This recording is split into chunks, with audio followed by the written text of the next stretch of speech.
지난 5월 15일은 우리들에게 계신 스승님들의 은혜와 사랑에 감사하는 스승의 날이었습니다.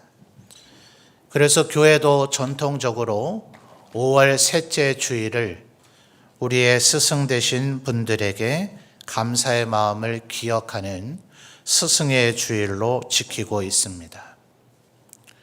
이 사회에 우리의 자녀 손들을 가리키는 각급 학교에 많은 선생님, 스승님들이 계시죠. 또 이제는 성인과 장년이 되어진 우리들에게도 학문적으로나 또 철학, 어떤 사상의 개념에서 우리에게 많은 영향을 미치는 사회에 많은 스승님들이 계신 것 또한 사실입니다. 또 교회 안에도 말씀을 가르치는 저와 같은 목회자들, 또 우리 성도님들을 다스리고 돌보시는 장로님들, 또 구역의 성도들을 돌아보는 구역장 권찰님들, 또 교회 안에 우리의 다음 세대를 가르치는 주일학교 선생님들이 많이 계십니다. 안타까운 것은 이 사회에서 날이 갈수록 선생님들을 존중하는 풍조가 사라져가고 있음에 너무나 안타까움이 있습니다. 교권 추락이라고 하는 말까지 나오고 있지 않습니까? 학부형들이 선생님에게 단순한 의견 개진이나 항의를 하는 차원이 넘어서서 일반 사람들 간에도 주고받을 수 없는 무례한 언행과 심지어 폭력 행사까지 하는 일들이 뉴스에 보도될 때마다 어쩌다 우리 사회가 이런 지경에 이르게 되었는가 하는 안타까움이 있습니다. 또 부모님들이 그렇게 행하는 모습을 보니 이제는 학생들마저도 선생님께 무례한 행동을 넘어서서 폭력적 행동을 한다는 뉴스 보도를 볼 때마다 우리나라가 그래도 한때는 동방예의지국이라고 불렸던 나라이고 또 고래로부터 스승님의 그림자도 밟지 않는다. 또 내 자녀를 스승님에게 가르쳐달라 할 때는 회초리 새 묶음을 등에 지고 가서 이걸 다 사용하도록 내 자녀를 때려서라도 제대로 가르쳐 주십사. 이렇게 부탁하는 것이 관습이던 시절이 있었고 또 임금과 스승과 아버지는 하나라는 군사부일체라는 격언이 우리에게 전혀 거부감 없이 받아들여지던 시대가 있었는데 이제는 선생님들을 그저 내가 학교에서 어떤 학문에 대한 지식 정보를 습득하고 그것을 제공하는 분으로만 여기고 있지를 않는가.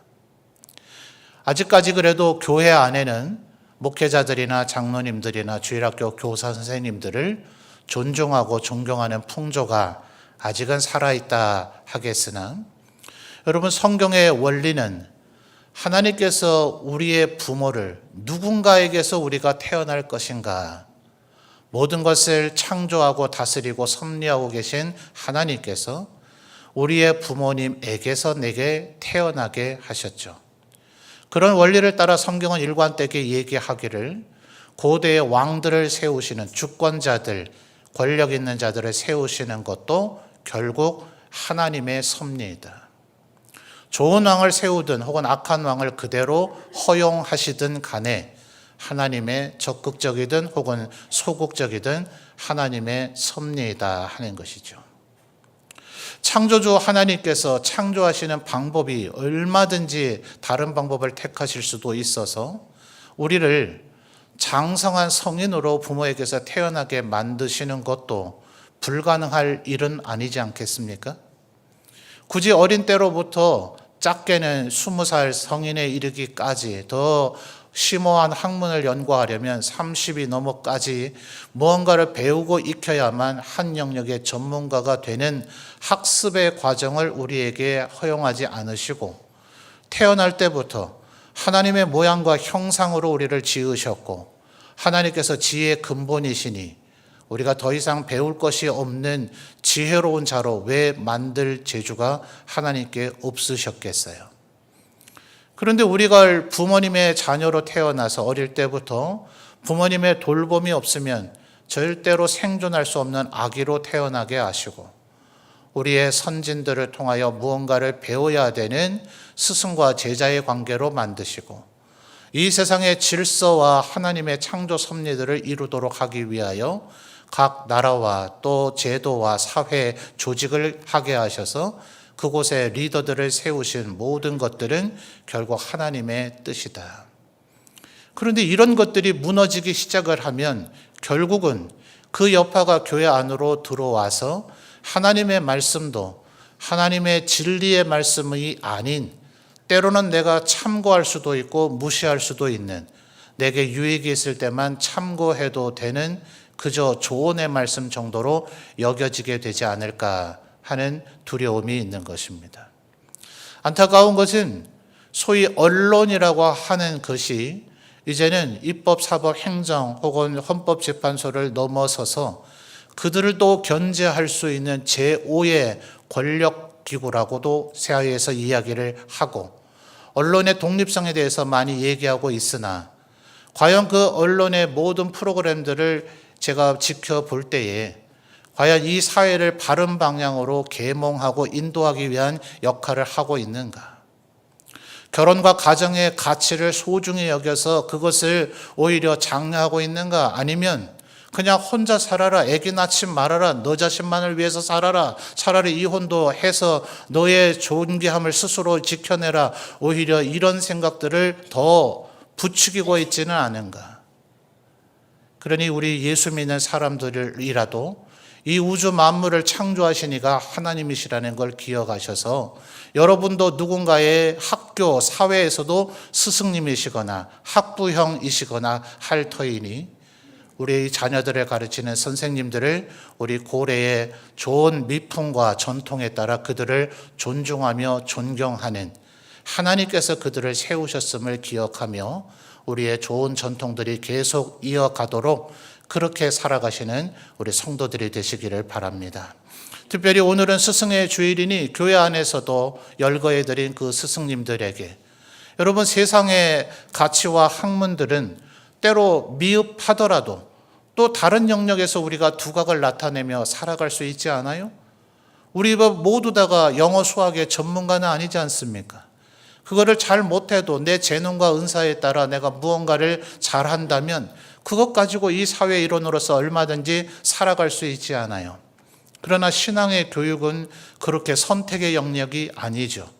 이 하나님의 말씀을 배우고 그 가운데서 믿음을 얻게 되고 구원의 길로 가는 것은 하면 좋고 안 해도 그만인 것이 아니라 우리를 생명을 영생을 얻게 하는 구원의 길이니 우리의 자녀손들을 이 구원의 길로 인도하는 교회의 스승님들은 사회 스승님보다 더 존경하고 존중받아야 마땅하다고 생각합니다. 그러니 여러분을 가르치는 우리 선생님들에게라도 감사하다, 고맙다, 응원하겠다, 기도하겠다, 인사나 문자라도 하시는 우리 성도님들의 관계가 되었으면 좋겠습니다. 우리는 그 관계에서 한 단계 더 나아가야 될 것은 언제나 스승님분은 영원토록 스승이고 제자나 배우는 사람들은 언제나 배우는 위치에 있는가? 실상은 그렇지 않다는 것을 일반 사회에서도 우리 성경 속에서도 많이 이야기하고 있다는 것입니다. 오늘 설교의 제목인 교학상장이라 하는 것은 우리 선조들이 읽곤 했던 예기라고 하는 책 학기편에 나오는 것으로서 배운 뒤에야 자신의 부족함을 알게 되고 가르친 뒤에야 자신의 막힘을 알게 된다. 부족함을 알면 스스로 돌아보게 되고 막힘을 알면 스스로 힘쓰게 된다. 그러므로 가르침과 배움은 서로를 성장시킨다고 하는 것이다 하는 문장 속에 들어있는 사자성어입니다. 교학상장, 가르치는 자와 배우는 자가 서로 함께 자라게 된다는 것이에요. 가르쳐 봐야만, 또 어떤 이들은 이야기하기를 가르칠 수 없다면 배운 것이 아니다. 내가 정말 이것을 알고 있는가? 그래서 여러분 가을에 우리가 전도 운동을 하는 이유도 거기에 있습니다. 전도를 우리 모두 다가 알아서 스스로 언제든 때가 따라서 하시겠죠. 하도록 그냥 두는 것이 더 자연스럽지 않은가? 아니요. 우리 모두 다가 시간을 정해놓고 한번 몰려 나가서 한번 해볼 때 내가 무엇을 믿고 있는지 다른 사람에게 말하고 설명하고 증거할 수 있는가라는 그 상황 속에 직면해 볼 때 내 믿음의 수준을 점검해 봄으로써 내가 더 자라날 수 있는 계기가 된다 하는 것입니다. 그러니 교회 안에 스승의 위치에 있는 분들도 기억해야 될 것은 내가 누군가를 가르쳐보고 내가 누군가에게 무언가를 설명해보고 또 혹은 내 삶으로서 본을 보여보는 과정 속에서 나의 부족함을 깨닫고 자기를 더 성장시킬 수 있는 자, 그분이 진정한 스승이다 하는 거예요. 우리 목회자들이 반드시 졸업해야 되는 신학대학원에서도 교수님들이 언제나 이런 얘기를 하셨는데, 중세 신학자 샤르트르라고 하는 분이 우리는 거인의 어깨 위에 올라탄 난쟁이와 같다라는 말을 하셨어요. 뭐라고요? 우리는 거인의 어깨 위에 있는 난쟁이와 같다. 자, 거인이 있다고 한번 생각을 해 보십시오. 그 위에 어깨에 올라 앉아 있거나 그 어깨에 서 있으면 아마 이 세상에서 제일 높은 곳에 있는 것과 같을 것입니다. 그러니 얼마나 멀리까지 많은 것을 볼 수 있겠어요. 근데 그게 다 내 능력, 내 키입니까? 아니죠. 거인의 어깨 위에 내가 올려 설 수 있었기 때문에 볼 수 있는 것에 불과하고 나는 뭐와 같다고요? 난쟁이와 같다는 겁니다. 그러니 오늘날의 어느 영역에서든지 스승이나 전문가가 되어 있는 이들은 그가 말하고 알고 누군가를 가르치고 설명할 수 있는 것이 전부 다 자신이 이뤄낸 것인가? 아니죠. 우리의 선진들, 우리의 선조들로부터 언젠가는 내가 참된 배움의 자리에서 배웠기 때문에 지금 스승의 역할, 누군가에게 도움을 줄 수 있는 역할이 된 것이기에 스승들에게 가장 필요한 덕목은 언제나 겸손한 것이다 하는 거예요. 그래서 저희를 가르쳐 주셨던 스승님들께서 당신들이, 목회자들이 우리 스승들의 어깨 위에 선 사람들이 되기를 바란다.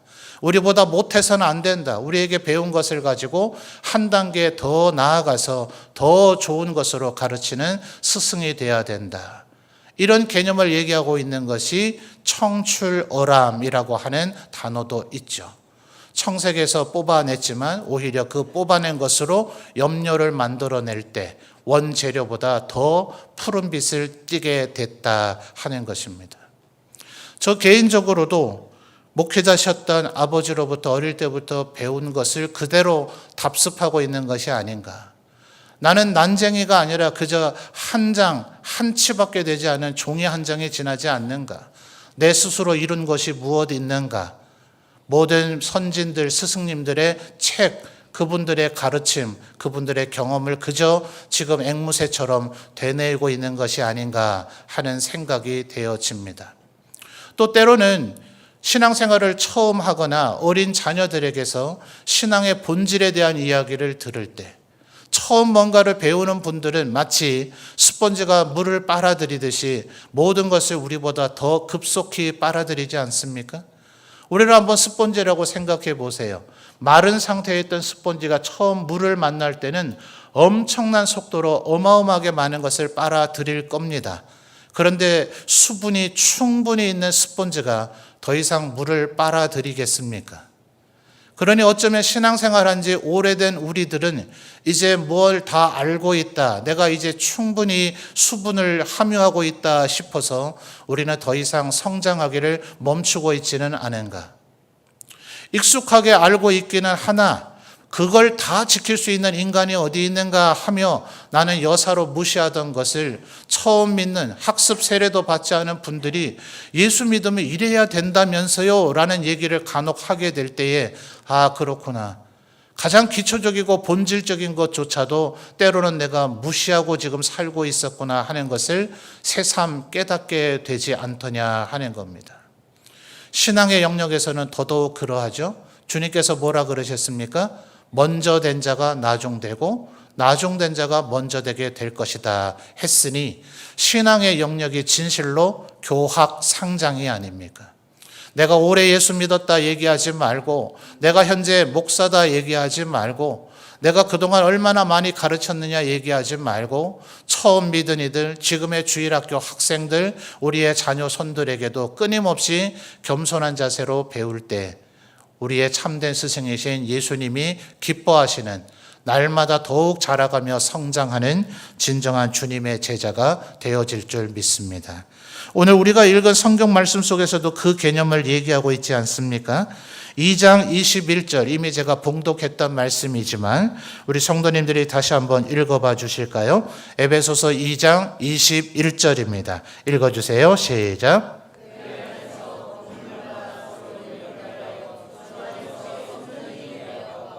아멘.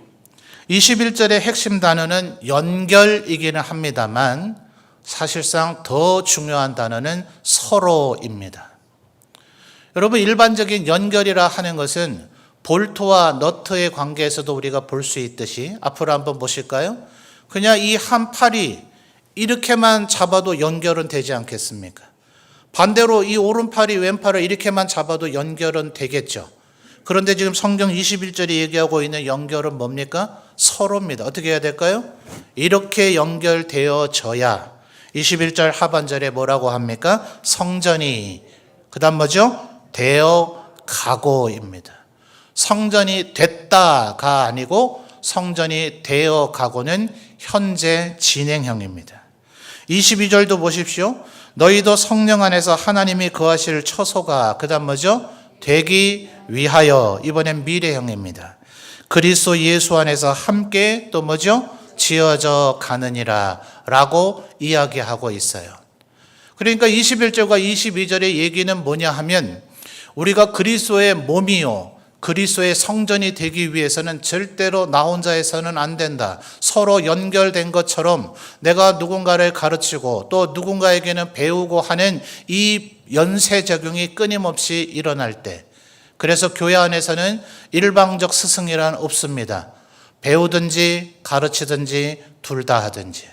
실상은 아까 얘기나 또 다른 책들을 제가 인용해 드린 것처럼 우리의 일반 사회에서도 진정한 스승은 일방적으로 가르치는 스승이 아니라 스승의 지위에 있음에도 불구하고 끊임없이 배우는, 심지어 자신의 제자들에게조차도 배워 나갈 때 그분들을 참된 스승이라 이야기하고 있는 것입니다. 사실 성경은 21절에서만 서로를 얘기하는 것이 아니라 동일한 에베소서 4장에서는 훨씬 더 광범위하게 서로라는 개념을 이야기하고 있습니다. 4장의 몇 구절을 한번 확인해 볼까요? 에베소서 4장입니다. 2절 말씀, 에베소서 4장 2절을 우리 성도님들이 읽어주시죠. 시작.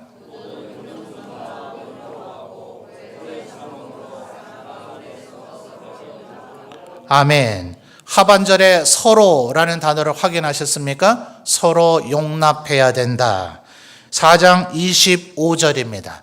25절 또 이어서 읽어주십시오. 시작.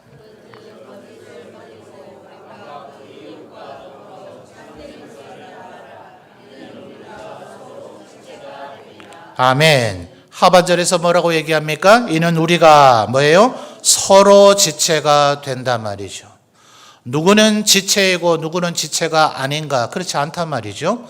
우리가 서로 지체가 되었으니 서로 사랑하고 서로 섬기고 서로 가르치고 서로 선한 영향력을 미치는 그런 존재가 되어야 한다 하는 거예요. 4장의 마지막 절인 32절을 한 절 더 찾아볼까요? 에베소서 4장 32절입니다. 읽어주십시오. 시작.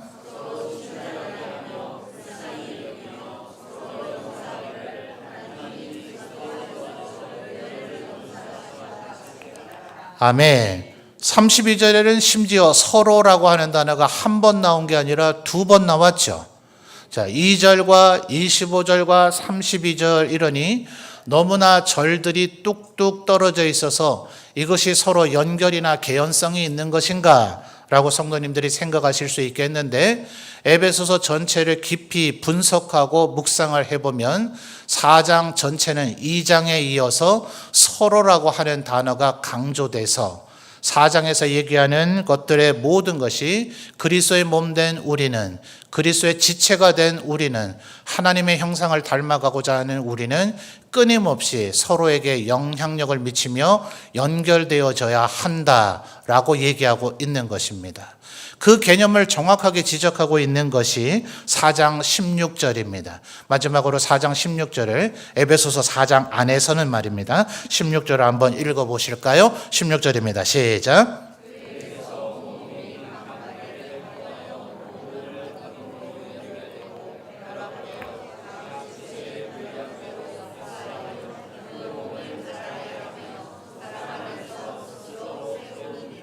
아멘.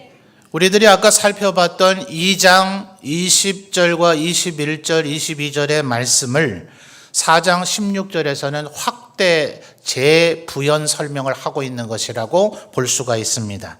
16절을 다시 한번 잘 보시면 그에게서 온몸이 각 마디를 통하여 뭘 받습니까? 도움을 받고, 도움의 밑줄 내지 동그라미 표시를 하시면 좋을 것 같아요.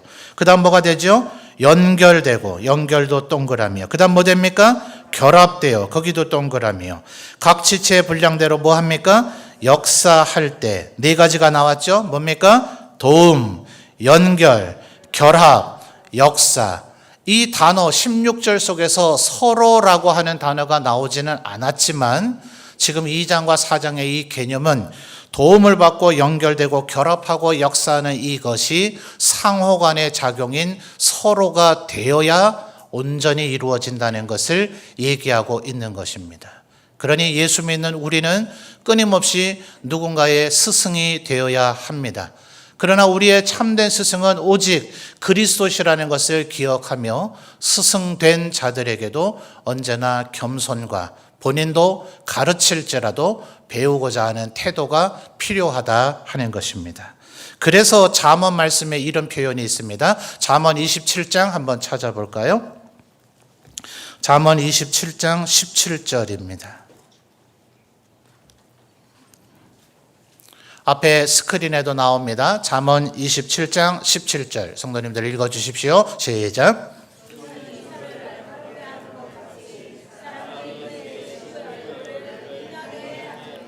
아멘.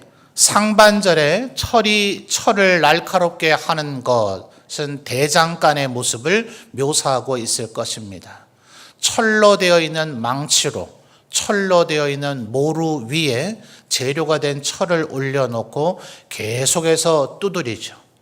시뻘겋게 달궜다가 또 두드리고 물속에 넣었다가 또 숯불에 일부러 집어넣어서 숯의 함량도 높이는 등의 각종의 재련 방법을 쓰면서 칼도 창도 도끼도 온갖 제품들을 만들어낼 겁니다. 그러나 그런 과정 속에서 결국 망치도 언젠가는 만들어내겠죠. 망치로 모루 위에서 철을 다듬어서 망치를 만드는데 아마도 인간이 철을 다루고 재련하는 기술은 날이 갈수록 발전했으니 그 이전 망치보다 더 좋은 망치를 만들어내게 될 것입니다. 자, 그러면 어떻게 하시겠어요? 이전에 쓰던 망치가 내 손에 너무 익숙하니 더 좋은 망치를 만들어냈는데도 불구하고 예전 망치만 그냥 붙잡고 있겠습니까? 아무도 그렇게 하지 않을 거예요. 새롭게 더 견고하고 더 단단한, 더 사용하기 편리한 망치를 얻었으니 이전 쓰던 망치를 녹이든지 아니면 그것도 담금질해서 더 좋은 망치로 만들어낼 것입니다. 그러니 철을 날카롭게 한다 하는 이 말씀 또한 우리가 지금 살펴보고 있는 누군가는 일방적으로 가르치는 사람이요, 누군가는 끊임없이 일방적으로 배우는 사람의 관계가 아닌 그리스도 안에서 우리는 끊임없이 서로에게 좋은 영향력을 주고받는 관계가 되어야 함을 이야기하고 있지 않습니까? 심지어 예수님께서는 직설적으로 이런 말씀까지 하셨어요. 마태복음 23장을 마지막으로 찾아보죠. 마태복음 23장입니다. 마태복음 23장 8절과 10절 말씀을 보도록 하겠습니다. 마태복음 23장 8절입니다. 스크린에도 나오네요. 읽어주세요. 시작.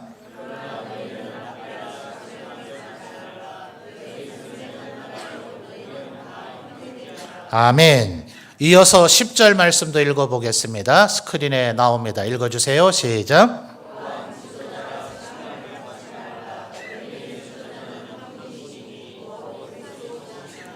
아멘. 자, 이 말씀은 인간 사회에서의 스승님이 없다는 예수로 이해해서는 안 됩니다. 바로 지금까지 우리들이 살펴보고 정리한 것처럼 하나님께서는 분명히 이 인간 사회에서 모든 영역의 연장자, 스승, 권위자들을 세우셨고 그들을 통해서 우리는 끊임없이 발전을 이루고 무언가를 얻어가도록 만드셨습니다. 육신으로는 부모님을 주셨고 사회의 지도자들, 권위자들을 세우셨고 학문의 영역 속에서 스승들을 세우셨습니다. 그러나 언제나 기억해야 되는 것은 우리의 참된 부모님은 하나님이시고 우리의 참된 왕은 하나님이시며 우리의 참된 스승은 하나님 곧 구주 예수 그리스도라는 것을 기억하여서 하나님의 말씀을 우리의 마음에 새기고 살아가야 할 것입니다. 오늘 스승의 주일을 맞아 교회 안에 스승의 지혜에 있는 여러분들에게 존경과 존중을 표하시는 우리 성도들이 되시기를 바랍니다. 그러나 스승된 우리라 하더라도 더욱더 겸손하여 우리부터 먼저 배우는 자세를 늘 가져 진정한 스승이 되어지며 서로 끊임없이 좋은 영향력을 주고받아 우리 모두가 예수 그리스도를 닮아가는 이 일이 더욱 우리에게서 아름답게 성취되어지기를 주님의 이름으로 축원합니다. 또한 우리의 진정한 스승이신 구주 예수 그리스도 그분의 말씀을 늘 기억하고 마음에 새기며 그분의 진정한 제자로 살아가시는 우리 모든 성도들이 되시기를 주님의 이름으로 축원합니다.